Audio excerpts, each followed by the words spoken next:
Ladies and gentlemen, welcome to the Enersize Spring Launch 2022.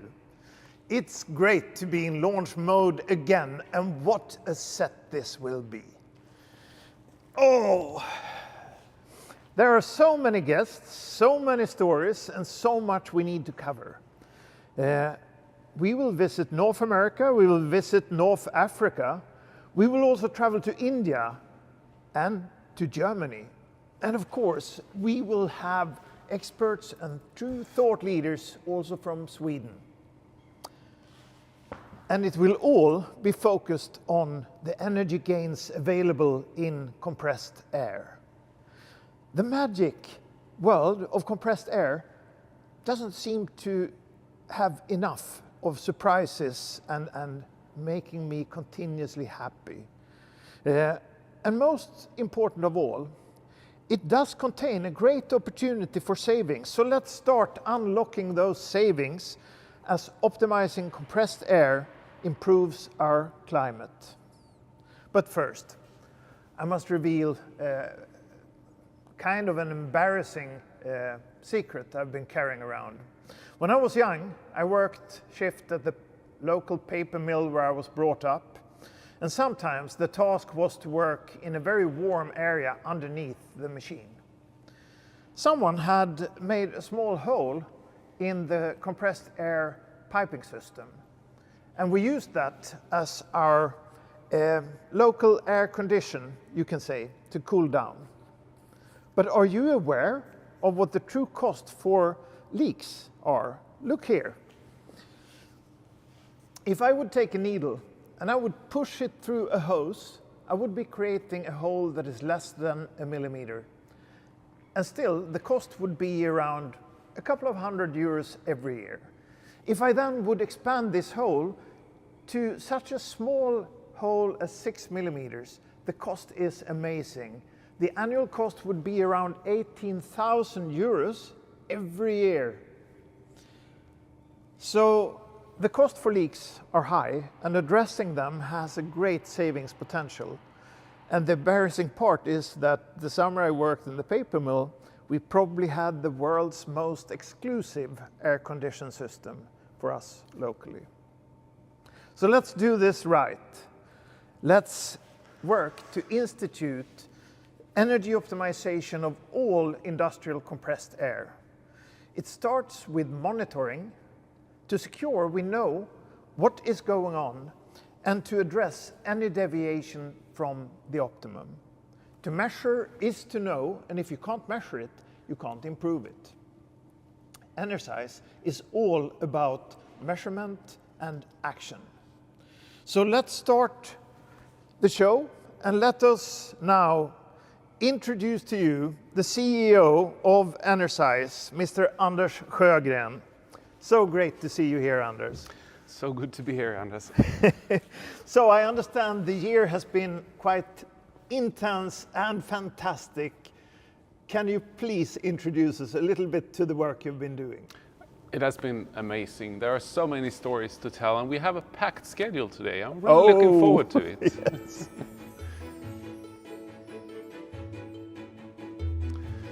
For those of you that don't know me, I'm a physicist.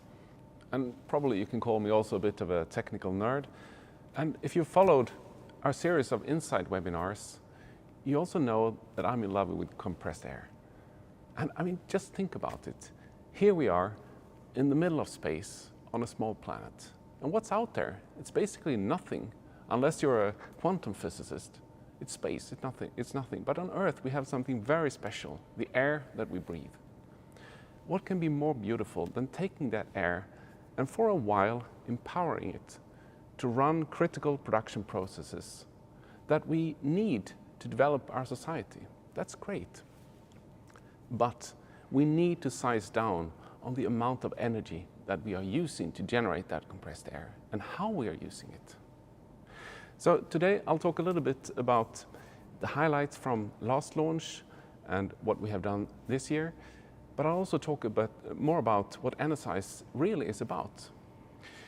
In last year's launch, we announced the unique and end-to-end solution in the cloud for energy optimization of industrial compressed air, the compressed air services. And this year, I'm here to tell you that this year we are planning the release of generation 2 of the same. Over the year, we've had a lot of interaction with customers and partners to fill up the roadmap. But as a researcher and scientist, I can also say that there is a lot of going on about finding different ways to optimize compressed air. But there is very little done to boil that down into products that actually can be used by the industry and to find those savings that we know are there. So what we have done in Enersize is to expand our R&D team. So now we have several different fields of sciences, everything from software engineering to electrical engineering, mathematics and physics. And we're doing this so we can get the best that's out there and bring it into the products that the industry needs. Last year in the launch, we also talked about the 3-step implementation model. And this has turned out to be very important for us because we need to create a repeatable process in order to be able to deliver high quality to the customer. We are working through partners, and by step creating this process and defining it, we are also increasing the quality in the delivery and enable better energy savings and maintain those energy savings. Lastly, we also announced the intention to have something we call the Enersize Collaboration Lab, and it consists of 3 things. First of all, the Enersize Advisory Council. And actually we had the first meeting the day after last year's launch. And in that council we have experts, international experts on compressed air, but also representatives from the giants in industry, those that use a lot of compressed air. And it has turned out to be very useful for us because the council is helping us to focus our work on that really matters to the industry. And if you haven't watched any of our Insight webinars, I really think you should, because you will not only learn about Enersize, but you will also get some fun facts about compressed air and be able to learn about compressed air in a relaxed way. And lastly, in December last year, we launched the lab release of our customer and partner portal, which is brand new.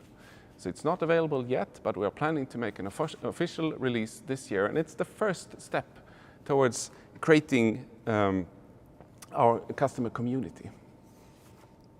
So now let's step back and think about what Enersize is really about. Why are we here? Energize vision is a sustainable world. Optimizing compressed air improves our climate. I don't think anyone can speak against that. But let's think about it. We have one of the greatest challenges in front of us. We need to reach net zero carbon emissions by 2050. How are we going to do that? Well, and what does that mean? I mean, on one hand, we cannot emit too much carbon dioxide, for instance.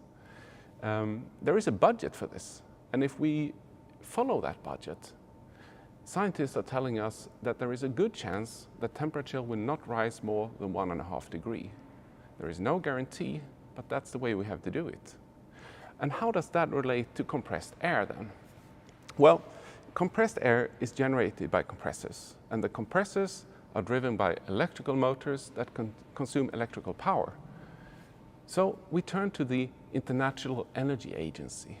They have created a plan for this to reach net zero in 2050. And if you follow the blue line, you can see how the world's carbon intensity for generating electricity has to go down. It's almost linear from now until 2050. But of course, that's not enough. We also have to be very careful about how we use energy and utilize all the energy savings that we can find out there. So in 2020, actually, the global industry consumed 1,000 terawatt hours to generate compressed air. Just think about it, that's a lot. And if we look at the trends that we have right now, that energy will triple by 2050. And you don't have to be a scientist to realize that that's not a great idea. We have to do something about it. So what scientists are also telling us is that there is about 50% savings to be had in the compressed air systems that we have out there in the world right now. But how can we reach those savings? Well, let's look at the life cycle cost of a compressed air system. It consists of three things. We have energy, we have investments, and we have maintenance. Investments, there we have all the stakeholders involved that needs to be involved. Everything from the production manager, maintenance manager, facility manager, finance department, and in smaller organizations you will find the management team or even the CEO involved for buying those compressors. The industry has well thought out processes to handle maintenance, and the maintenance manager is on top of that. But who is responsible for the energy that the compressed air system is consuming? And why is it so hard to pay a bill for work to energy optimize compressed air? Well, there's of course lots of answers to that, but what we can do in Enersize is to create products and services that are easy to use and basically are impossible to say no to. And that's what we are doing here. So I don't think anybody can question Energize's mission to become a global champion in energy efficiency software for compressed air. There is a huge need. So what is so smart with what we are doing at Energize? Well, to begin with, we are centralizing the services in the cloud, meaning that we can have scientists and experts to contribute and have a look at all the data that's coming in and create algorithms and analysis and all the things that we need to be able to find those savings and maintain them. And with time, develop even better algorithms, even find new kinds of savings. So this is essential, but also the fact that this kind of service can gather huge amounts of data. And now I'm not talking just about what you would think, like power of the compressor, flow in the pipes, pressure. I'm talking about everything that is connected to the compressed air system. Everything from valves to cylinders, to machines, anything that uses compressed air. What happens when we take all that data and feed into the software and put it in the hands of the scientists? Well, I can tell you, we probably don't know. But for sure, there will be opportunities for new types of energy savings that we don't even know about today. And of course, artificial intelligence is an important method here to use for that kind of analysis. Finally, the scalability is of course crucial. We in Energize can never reach out to the global society and all the different industries out there using compressed air unless we have the partners we are working with. The partners, they use the know-how that we have gathered, they use the tools in the cloud, but they are the feet on the ground and they are the people that actually deliver the energy savings to the end customers. So, in the grand scheme of digitalization of industry, of course, Energize is a very small player. And we need to work with interoperability and be able to interface with all kinds of different software out there, like ERP systems or maintenance systems, anything that we need to exchange data with to build a really good service for the industry. So, join us as a customer or partner and help us to bring a little bit more energy efficiency to the world. Well, thank you, Anders. You have really managed to do a lot during the second year of pandemic. Indeed. And maybe the pandemic has helped us to do more when it comes to development and research and get time for that, since there has still been restrictions out there in society and we have had hard times visiting customers live. I believe that we have seen quite a change in the way companies and organizations are setting up sustainability related targets. And they also start to measure and communicate how well they are facing these objectives. Many companies have established, for instance, year-over-year energy savings objectives. And as far as I can understand, the only way to get there is to measure and to act. We will soon meet Sigma, our partner, who are working with us on developing a new gateway for Internet of Things, making it possible with pain-free monitoring of the compressed air system. But first, I will introduce you to Sophie Engel from our partner Momentum. And Sophie, she will introduce us to the European Union's new taxonomy. It's a truly ambitious project, and it's much more interesting than I ever knew. So let's see if we can get hold of Sophie. Okay, our next guest is Sophie Engel from our partner Momentum. And Sophie will talk about the European Union's taxonomy. It's quite mind-blowing, so I'm looking forward to this. How are you, Sophie? Hello. Hello, Anders. I'm fine, thank you. How are you? I am excellent. We are in launch mode. So let's hear about the European taxonomy.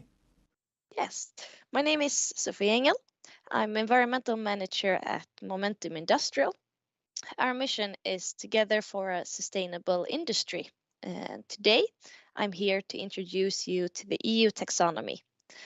The EU taxonomy is a new EU legislation that came into force this year. It affects a lot of companies all around Europe, and I hope this presentation gives you a brief introduction to the regulations. But first, what is the problem? The problem is that there has been no definition of what is sustainable. No common language, no currency, no common unit, and everyone has been able to call basically everything sustainable. It's been impossible to compare different sustainable alternatives. Within the financial market, it has existed green funds, ethical funds, sustainable funds, environmental funds, and no one really knew what the funds actually consisted of. So the financial market initiated the EU taxonomy. Today, it includes way more than just the financial market. So how does it work? The taxonomy was created along with the Paris Agreement of 2015, where a set of environmental goals was established. And to be able to reach those goals, EU decided that capital has to be directed to the activities that enables the goals to be fulfilled, instead of capital flowing to unsustainable activities.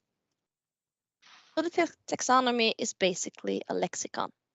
Individual sectors, industries, and economic activities is listed together with a threshold value that describes what is required to be in line with the taxonomy, and therefore what is required for you to contribute to the environmental goals.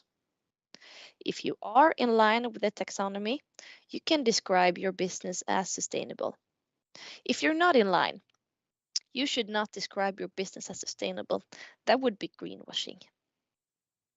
For some companies, it's a legal requirement to report, but for many, many companies, the taxonomy will instead be the norm. If you are classified as sustainable, a number of possibilities occur. First, investors will be able to include your company in their sustainable financial products. Second, you can communicate your sustainability to customers, employers, suppliers, owners, the general public, and so on. Third, you will be able to compare yourself to your competitors, and you will be able to assess your suppliers in the value chain. And you will have facts, actual facts to work with to develop your sustainability work. So for example, you're a manufacturer of steel. You have a threshold value to relate to, but that's not all. Besides the threshold criteria, you have two more criteria. First, you cannot perform activities that is harmful to any of the EU environmental goals. That is called the do no significant harm criteria. And you also have to live up to the lowest social safeguard criteria. But let's say you live up to those two criteria, but not the CO2 threshold. Then you have to ask yourself a few key questions. Number one, what is the driver of my CO2 emissions in the process? Number two, how do I reduce my CO2 emissions? And number three, can I reduce my CO2 emissions to the point of being in line or below the threshold value? So if you're a manufacturer of steel, what creates CO2 emissions? For example, energy. Energy demand is a driver of CO2 emissions. So how do I lower my energy demand? Well, maybe Enersize have a few ideas about that. In practice, this means that companies can be classified as sustainable or not, depending on what activities a company performs. This means that investments may be directed to the companies that are classified as sustainable. This in turn means that companies may want to restructure their operations or activities to be classified as sustainable. And this means that companies need to know what lies behind their classification and what they need to do to change an unwanted classification. Companies need knowledge. And they need knowledge now, because this is live and kicking. And the first reporting requirement was already in January 2022, and it's being extended to complete reporting already in January 2023. And that's it. Thank you for the attention. Thank you so much, Sophie. I think this is very, very interesting and mind-blowing, because it means, if I understand it correctly, that a company that have activities can only declare an activity as black or white. You can't be 70% sustainable. You are either in or out. Is that correct? That's correct. Each activity can either be sustainable or not, but a company can have different activities, like you said. And if I read that correct, it means that if Momentum and Enersize do our job well regarding energy optimization of compressed air, we can actually help organizations and companies move from black to white to go over the tipping point where the energy reduction motivates a CO2 reduction that makes you sustainable. Is that also correct? That's correct. If energy is the driver of CO2 and CO2 is the threshold, then we can help. Fantastic. Thank you again. I will now hand over to Anders and we will move on in the show. Bye-bye. Anders, what are you going to talk about? Well, as you know, our solution is built on capturing lots of data from the compressed air systems. Absolutely. And so we built this partnership with Sigma Industry Solutions, and we're building together a state-of-the-art solution for capturing data and using IoT. This will give us lots of flexibility to work in the digital landscape in the industry to capture data from OT and IT environments. We're running right now customer pilots, but we're planning a release to a wider audience this year. So I'm going to call my friend and colleague Magnus Ganthe at Sigma so we can talk about some important topics relating to this IoT solution that we're building. Hello Magnus, tell us what you're doing at Sigma. Sigma Industry Solutions, we are an automation and a digitalization company. We're part of the Sigma Group with some 5,000 employees. Our main focus is projects within process, utilities and manufacturing industries. As a complement, we also have a number of maintenance agreements in place. Yeah, it's great working with you, but what is it that makes getting data from compressed air systems so hard? Well, some transmitters are existing, but connected to machine control or SCADA, and not easily accessible for other applications. Other transmitters that we need to are missing and needs to be installed in the plant and made accessible for compressed air applications. The existing machine controller SCADA can be of a variety of brands, different generations, and often completely different APIs. Sometimes with some good standard interfaces, but it's definitely not the rule. In addition to this, the customer does not want to risk the functionality or the data security of the existing control systems or SCADA systems. I understand. And the solution that you're developing now with Enersize, how does it work and what is new about it? We are bypassing the traditional control systems by connecting directly to the field devices, sometimes existing, in other cases as additional transmitters. These are connected typically via standard field bus, usually Modbus TCP, to a cloud gateway. The cloud gateway is based on standard hardware and software. We have at present two alternatives, of which one is based on a Siemens IoT unit. We're running a ready-made application based on a JavaScript open source, which we configure rather than program customize. We have at our hands available standard building blocks for basic functions, including MQTT, protocol to cloud applications, and Modbus TCP, among others, to build the application or to adjust the application. Usually the customer provides an internet access with necessary firewall functionality to give access to the Enersize cloud application. If that's not available, then we can also make applications using 4G to make it completely standalone. So is it fair to say that this is like a plug and play solution to get this kind of data? It's always dangerous to say plug and play, but we do have all the basic functionalities already in place in the application. So for another similar case, then it's not a problem to adjust with the number of transmitters, etc.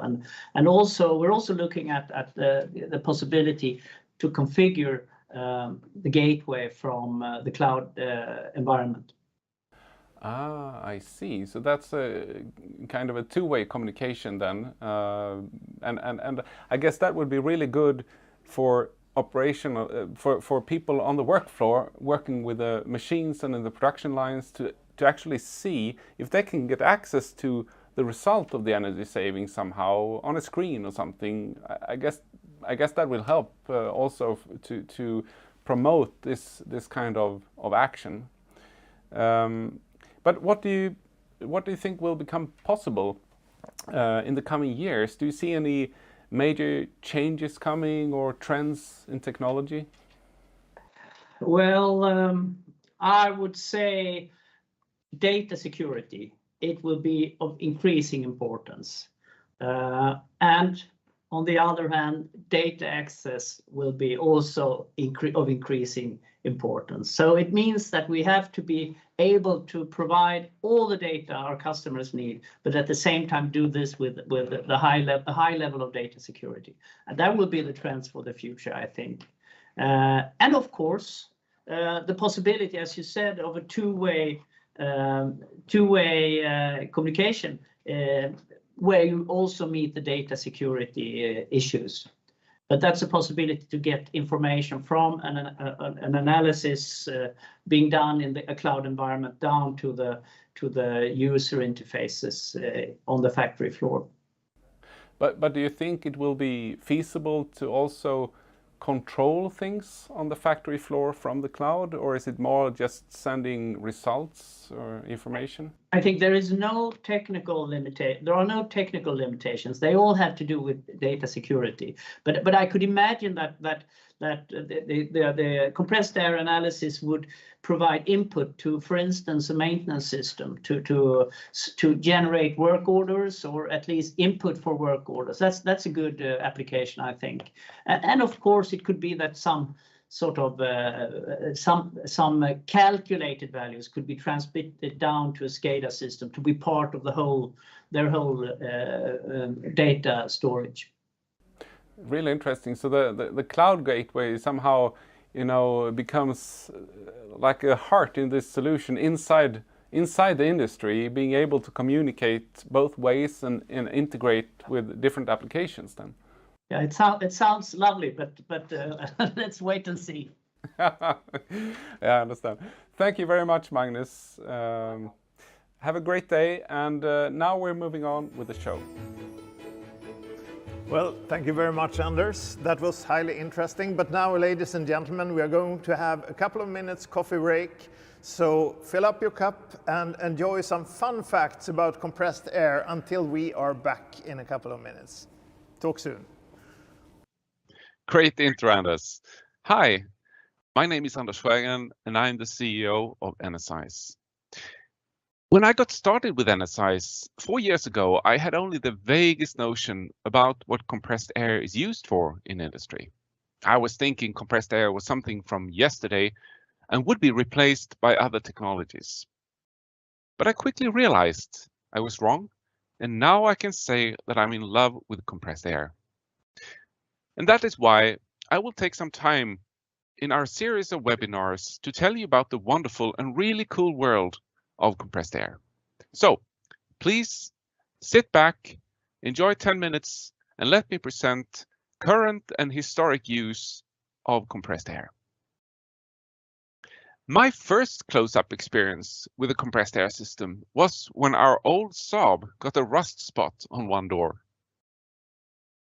My crafty father-in-law happens to be an expert car mechanic, and in his garage he had a large compressor with a buffer tank that originated from a cement factory. The compressor looks dangerous and is driven by a powerful three-phase motor that makes a terrible noise. I was amazed. Why use such large and noisy machine for sandblasting and painting? Running the compressor uses a lot of electrical energy. However, and this is one of the reasons why we see so many applications of compressed air enables using small and light tools with high precision and power. Before I share some insights into how compressed air can be used, I want to bring you down to the tiniest details, the air molecules. Air in the Earth's atmosphere is a mixture of different gas molecules. I'm sure you've heard that. Mostly nitrogen molecules, but 1/5 is actually oxygen. The molecules move around really fast, and they have an average speed of roughly 300 meters per second, about the speed of sound, but they bump into each other all the time. Let's see what happens when air is compressed. I will use a great online tool by the University of Colorado Boulder. You'll find the link to the tool at the end of this presentation. We start with a container of air. You can imagine the red spheres to be nitrogen molecules and the blue ones oxygen. Now, if I compress the air by making the container smaller, let's see what happens.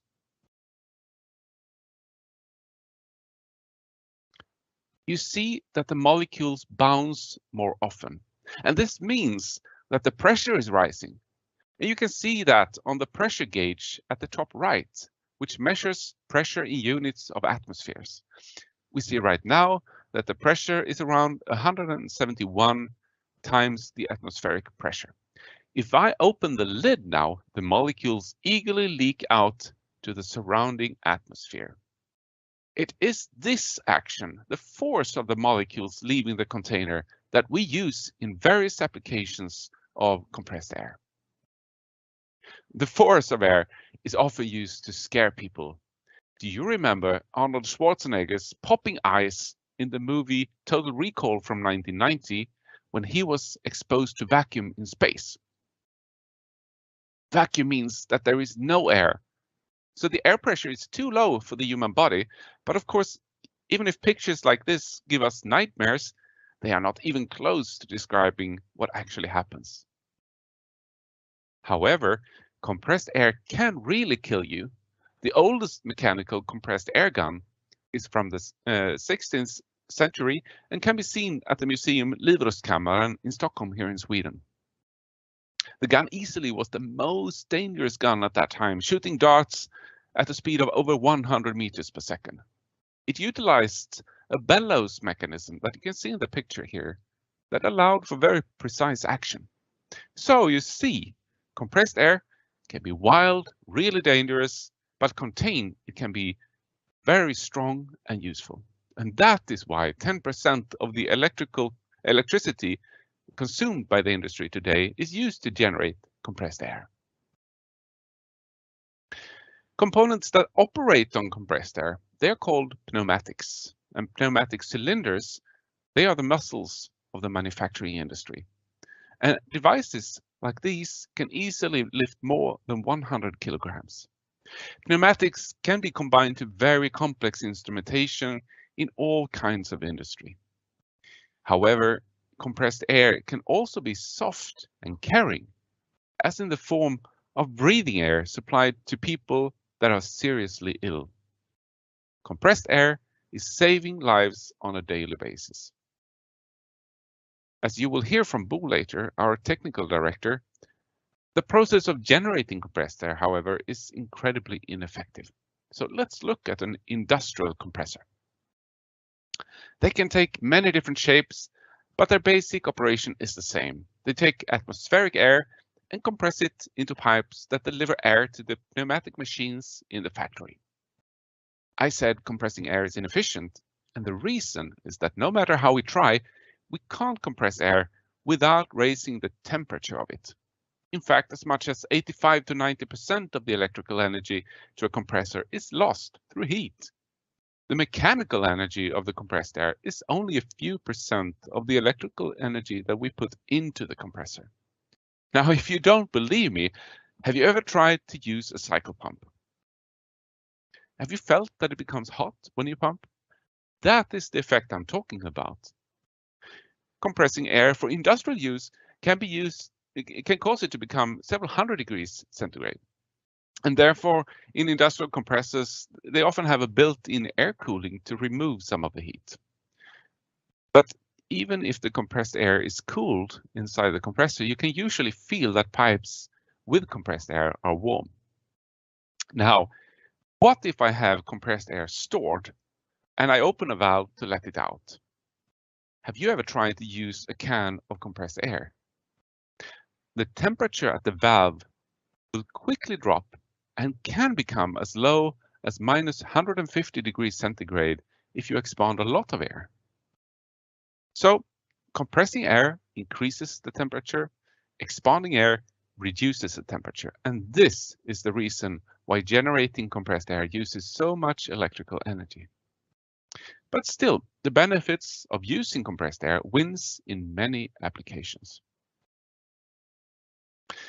We have learned that generating compressed air uses a lot of energy, and most of the energy is lost as heat. So using fossil fuel to generate electricity that in turn generates compressed air is one of the reasons why our global industry has such a large carbon footprint. Now, I want to bring you back in time to look at some usage of compressed air that will blow your mind. Given our society's aim to become more sustainable, I think it's just a matter of time until we see some of these applications revisiting us. Compressed air in itself is sustainable, clean, and powerful. The Chambers Encyclopedia from 1896 talks about pneumatic dispatch. What on earth is that? Well, you see these systems in operations today as well, often in hospitals, where they need to send blood and tissue samples with great speed. You simply put what you want to send in a capsule that is inserted into a pipe, and the capsule is pushed by means of compressed air. Now, can you imagine that back in the 1850s already, Mr. Latimer Clark and Mr. Varley built a system to dispatch messages between the central station and the stock exchange in London. The air was compressed using steam machines, and in 1887, there was compressed air pipes with an aggregated length of 54 kilometers and compressors with a total power of 280 kilowatts used to send a staggering 86,000 dispatches per day. In London, even large vessels like these that weighed several tons were sent by means of compressed air. And you might think that some ideas today are brand new, such as this Hyperloop, but in fact, already in 1865 in London, they built a 7-meter tunnel to propel carriage by the means of compressed air. And in France, a few years later, a compressed air-driven tram was inaugurated, and it operated for 30 years. They were using up to 94 trams at one time. In Switzerland, by the end of the 19th century, the city of Bern had 10 cars running on a 3-kilometer line, and the compressed air was generated by a compressor driven by water. I call that sustainable and something to think about. Compressed air has a lot more surprises to offer, but I will stop here today and hand over to Energize compressed air guru and technical director Bo Kuro. Thanks a lot for your interest. Wow, wow, wow. Amazing, we are back. It's the second half of the Enersize Spring Launch 2022. And what a second half it is. We are going to take the temperature around the world as we meet our partner in India and we meet our partner in Morocco. But first, a couple of true legends who has been influential in the work of compressed air and its energy optimization. I have the pleasure of introducing Compressed Air Challenge, which is initiated by the US Department of Energy in their ambition to deliver energy optimization of industrial compressed air. We will also meet the Fraunhofer Institute in Stuttgart in Germany.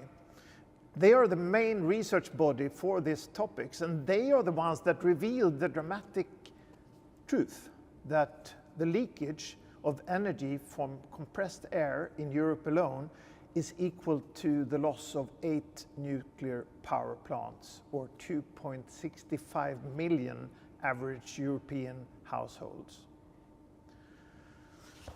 But now, let's go to meet our first spokesperson, Mr. Ron Marshall in Canada.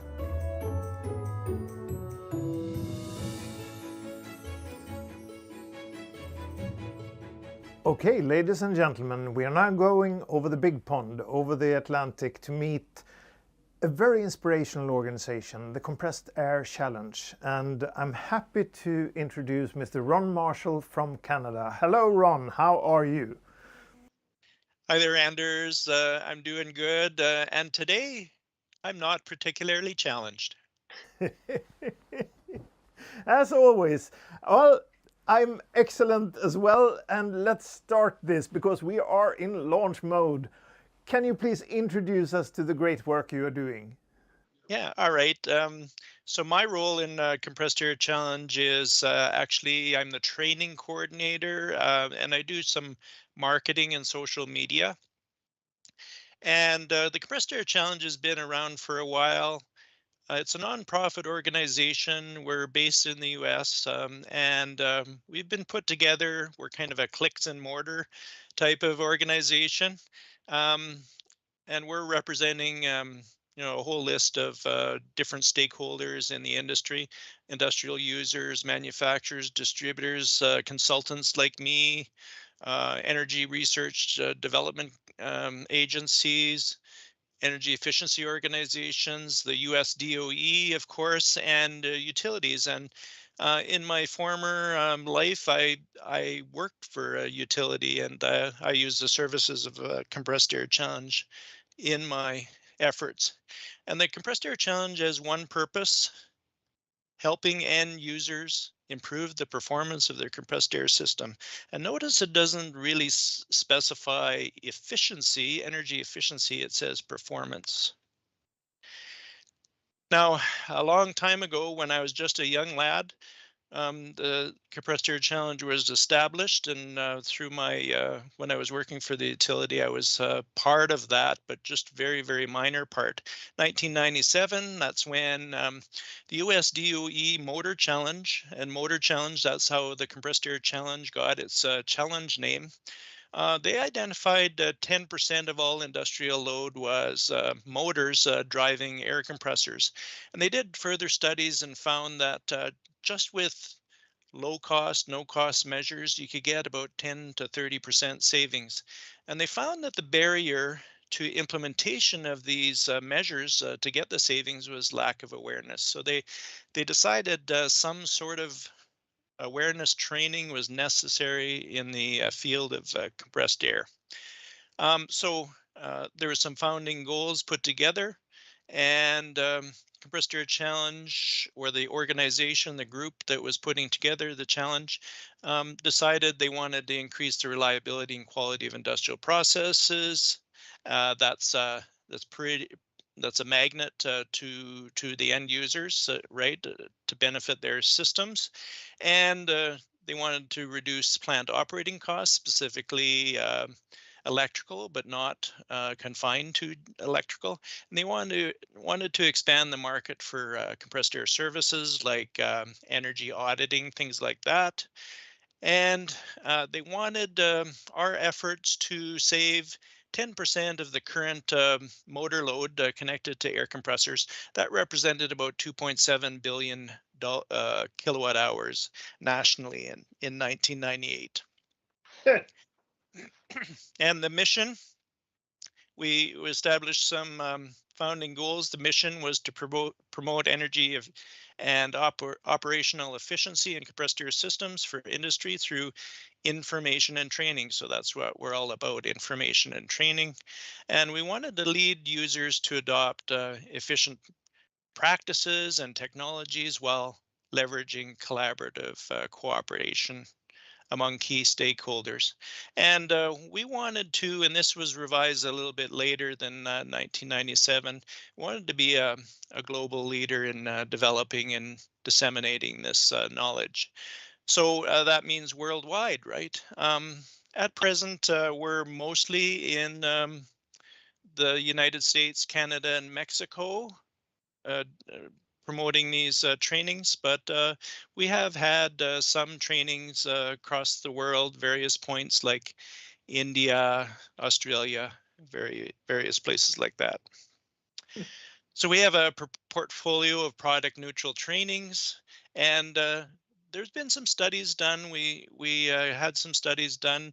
US DOE showed that 76% of end users that attended our trainings made improvements to their air system.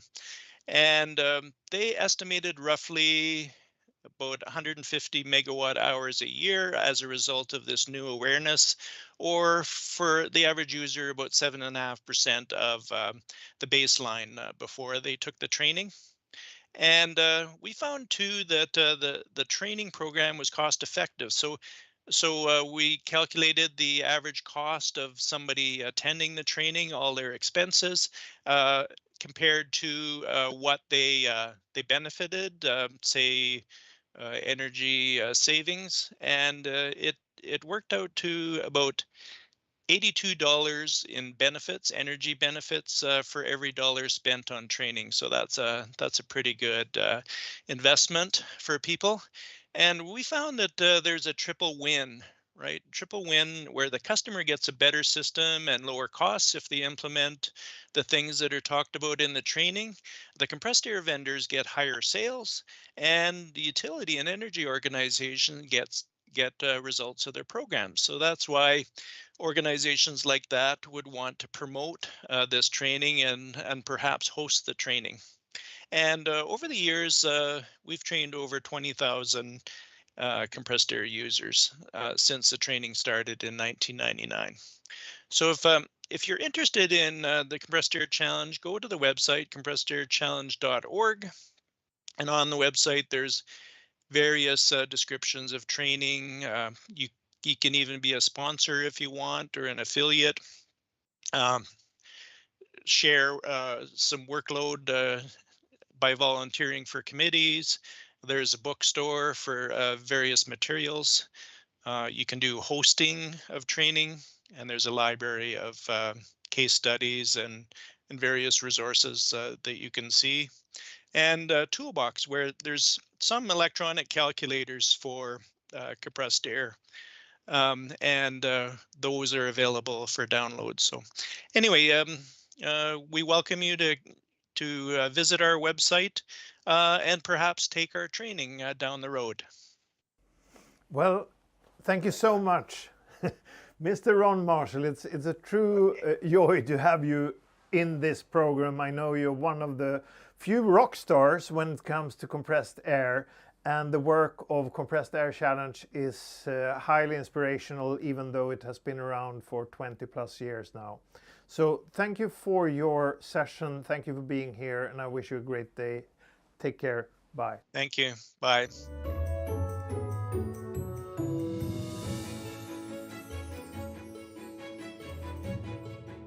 So, ladies and gentlemen, we are now going to the beautiful country of Germany, where we are meeting Fraunhofer Institute in Stuttgart and their representative Dennis Bauer.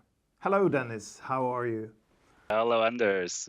Thank you. I'm really good, and it's really nice to be here today. Thank you.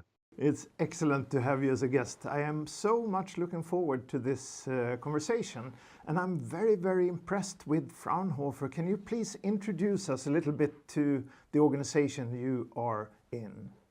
I'm happy to do so. Well, Fraunhofer is not that new. Fraunhofer was already founded in 1949, so immediately after the Second World War. And it's one of the biggest research organizations actually in Europe. Fraunhofer has more than 30,000 employees. But the structure is sometimes quite complex to understand because there's not a single Fraunhofer Institute. There are more than 70 Fraunhofer Institutes, and every institute is focusing on a different topic. I'm with Fraunhofer Institute for Manufacturing, Engineering and Automation, which is, like you said, located in the south of Germany in Stuttgart, which is well known for its car manufacturers, but should also be known for its research. We are doing research on a lot of different topics in the area of industrial manufacturing. And the department and the group where I'm located is focusing on energy systems in factories. So we're doing research and development on like power grids in factories, heat and cooling grids in factories, compressed air systems, hydrogen systems, and especially also energy data analytics to use data to optimize all these energy carriers inside a factory. That's fantastic. And I have had the pleasure of reading some of the work you have been doing, and it has really been impacting the understanding of the energy savings potential in compressed air. Of course, that is where we are focusing. But can you tell me a little bit about the work you are doing today in Fraunhofer and in your specific area of expertise? Yes, I will definitely do. Well, we have different focus areas where we do research. Like I said, we're looking at different energy carriers like power, heating, cooling, compressed air, hydrogen. So if we're analyzing, planning, optimizing energy systems, usually there is more than one energy carrier to look at. But of course, to do research like that, you need to deep dive into single energy carriers, of course. So we are using our methods on different applications. We are really looking into load forecasting for different energy carriers. We do like benchmarking of energy usage. We are working a lot in sensor intelligence, especially for like flow sensors in compressed air systems or pressure sensors and so on. We are also working a lot in anomaly detection. Again, for a compressed air system, this is, for example, a leakage in the system. And we're also working a lot and not only on making the energy system more efficient, but also making it more flexible. With regard to renewable energies, this is becoming quite important at the moment. So when you say you're looking at the energy system becoming more flexible, what does that include? Well, if you're looking at how power is generated in Germany at the moment, we're close to 40-45% generation by renewable energies. And but traditional energy sources, they're like producing like that. If you need energy, they can produce it. But with the renewable energies, they're more volatile. Sun is not always shining, wind is not always blowing, and so on. So it's more like this. And as a company, you need to react to that, because whenever there's not a lot of renewable energy in the system, prices are very high. So to reduce your prices or the cost you're paying for energy, you definitely need to react to volatile energy supply, and therefore you need to have your system flexible. And there are different ways, different methods, and on how to flexibilize your manufacturing, because you don't want to stop manufacturing goods. You, as a company, you want to make profit. You want to keep up your manufacturing. But there are other ways you can react to it. And yeah, we're helping companies exploring these methods. This is super interesting, and I guess this also means that the focus on optimizing the energy that is needed and that is being used will become even more important going forward. And that is, of course, supporting the energy optimization of industrial compressed air. So when you look at the mega trends of compressed air, is there something that you see that is starting to happen? You talked about intelligence and sensors, and we had a conversation with a cylinder manufacturer who is building in intelligence in the cylinders to be able to make them announce when they are losing power, for instance, because they have wear problems and they are leaking. But can you see other areas that would be relevant to compressed air and energy optimization? I would definitely underline what you were saying. And we already touched a couple of points, which I would say are mega trends. One is the big area of reducing carbon footprint. And for me, there are three aspects very relevant to that area. One is the increased use of renewable energy sources, which is not only important for Germany, but for whole Europe and the world. Second one is to be more energy efficient. And in the case of compressed air systems, for me, that means, of course, reduce leakage rate, because up to 30% of the energy loss in compressed air systems is due to leaks. So algorithms to detect leakage and to make the compressed air system more efficient are increasingly important. And the third aspect, I already talked about that, is the flexibility of the energy system. So the carbon footprint thing is the first big area I see. And the second big area you already touched in your question is smartification, or making the energy system more intelligent, such as smart compressors, sensor intelligence, intelligent actuators, like you described, the cylinder manufacturer. I also see the trend in the transition from just monitoring a system to really predictive control, and to use closed loop control with the data we have to control and optimize the systems. And of course, in that regard, platforms like you are doing at Enersize, and also some of the compressor manufacturers, for example, are doing, they're becoming more and more important. And I would say to make it really fly, we need to integrate all that platforms and data we have, because we already have a lot of smart sensors. We already have like smart compressors, maybe not the compressors 30 years old, but we also have newer ones in factories. We already have platforms like you are doing at Enersize, and I think it will be very important in the near future to combine all these efforts to really smartify the energy system in the factory, as well as manufacturing, of course, in the factory. Well, thank you so much, Dennis. This has been a fantastic conversation, and I think we can say smart is in the air. So talk to you soon, and thank you for being here. Take care. Bye. Thank you. Bye, Anders.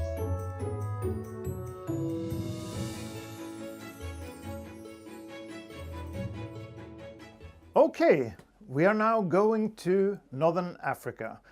We are visiting Morocco and we are visiting our partner Scop Solutions.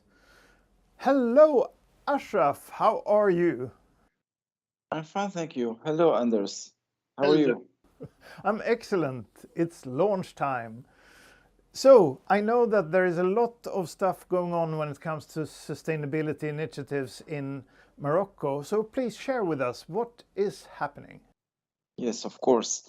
Morocco is very committed in terms of sustainability. As you may heard after the COP26, Morocco showed high commitments to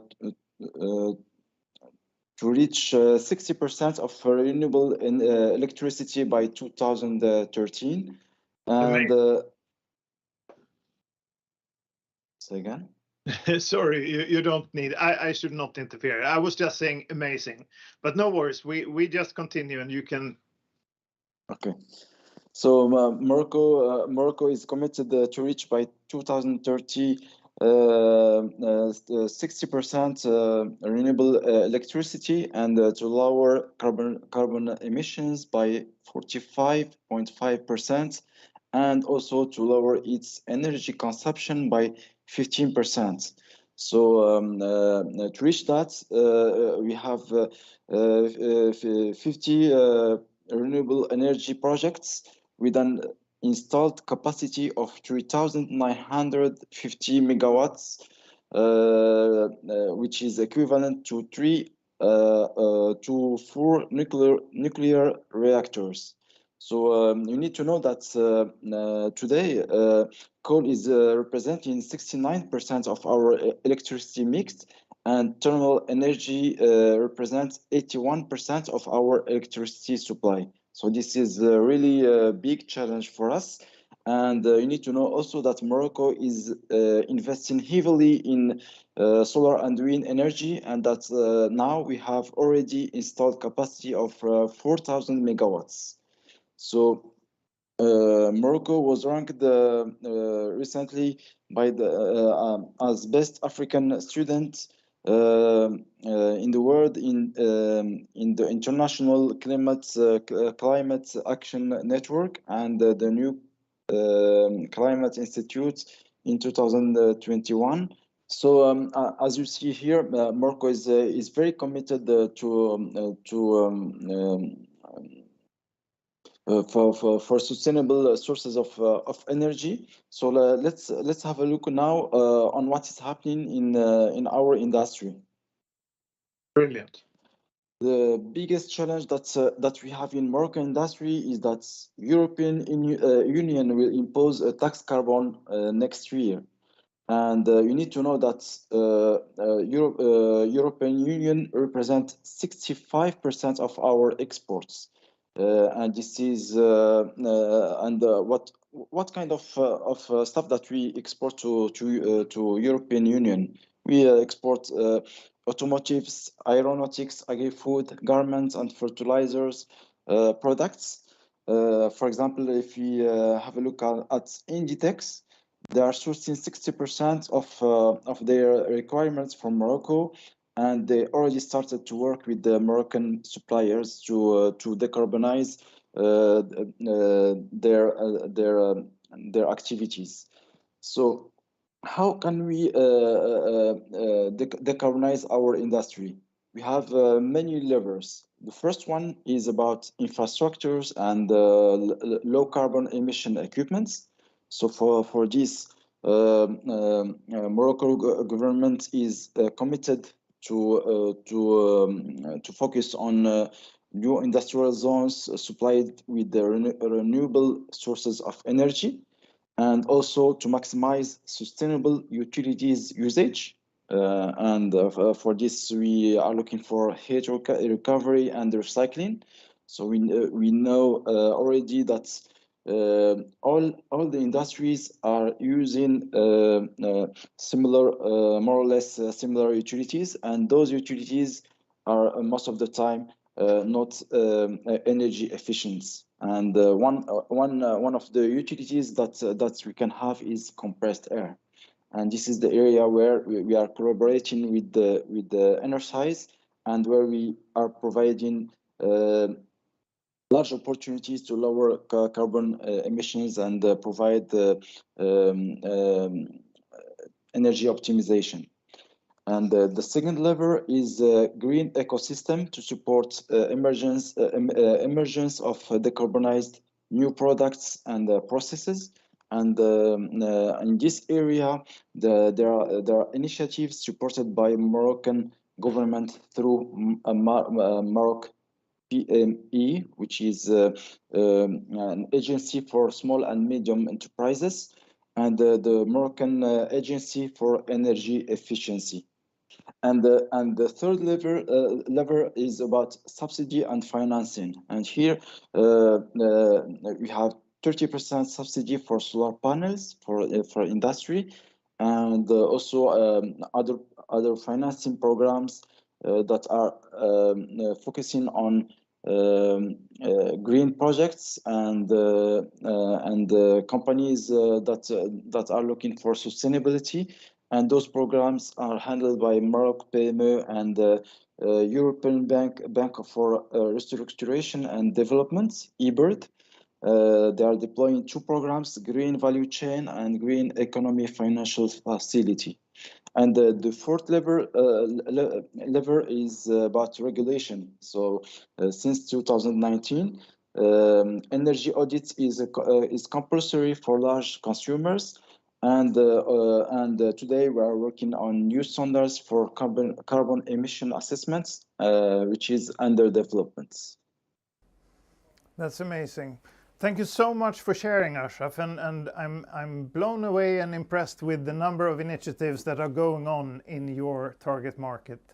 I also know that you have started to successfully deliver energy optimization of compressed air, so we are very happy to have you as a partner, Ashraf, and we are looking forward to many prosperous years. Thank you. Thank you, Anders. You are welcome.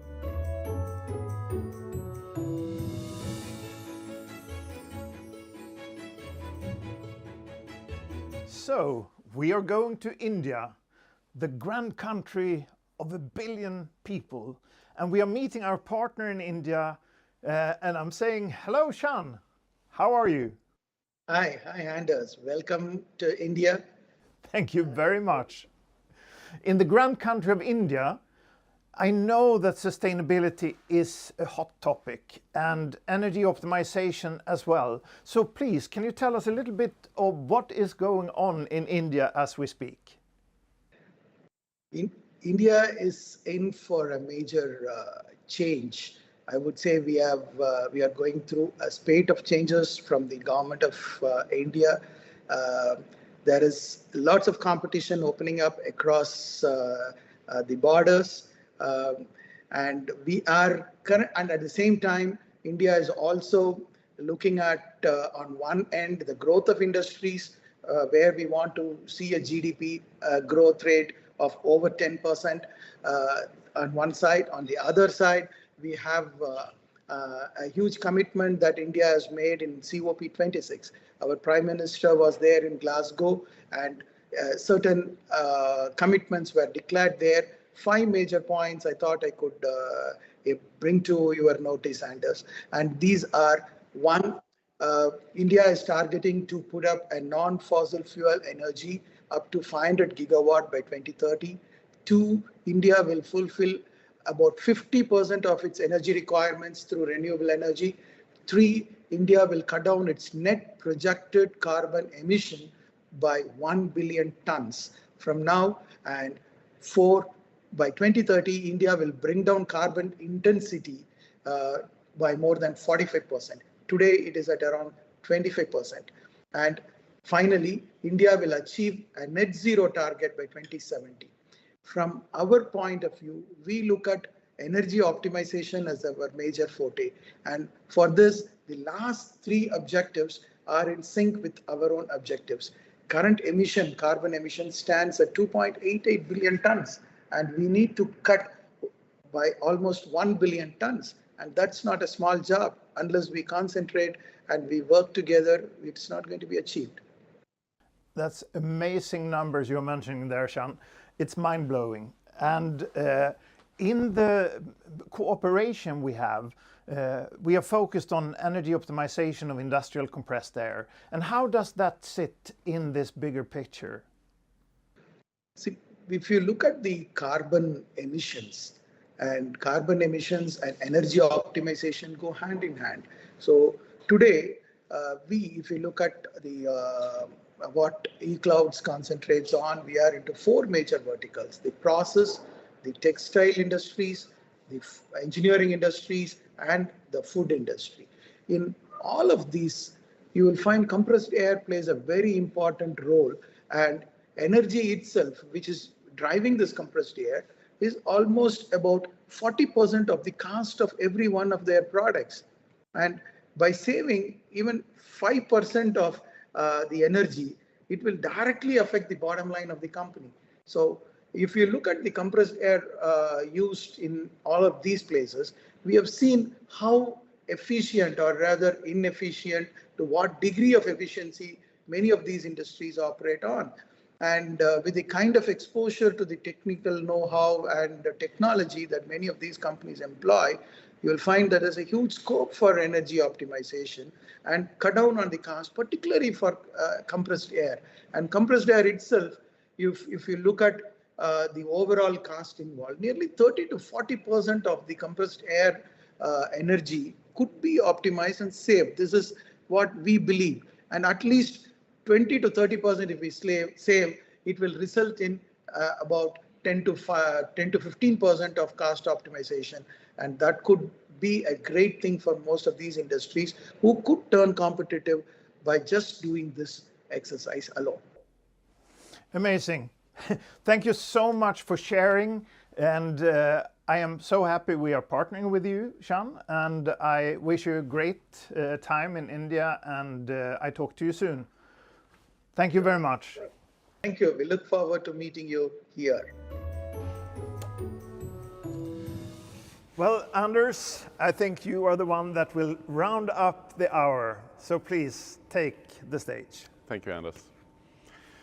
Ladies and gentlemen, I think that you, during the last hour, have seen that we mean business. We're building a scalable operation with the help of our partners. During the last year, we worked together with 5 partners to create a world-class onboarding process. Some of the partners you've met today. And with this, we're now ready to bring in more partners. At the core of this program lies the Enersize Academy.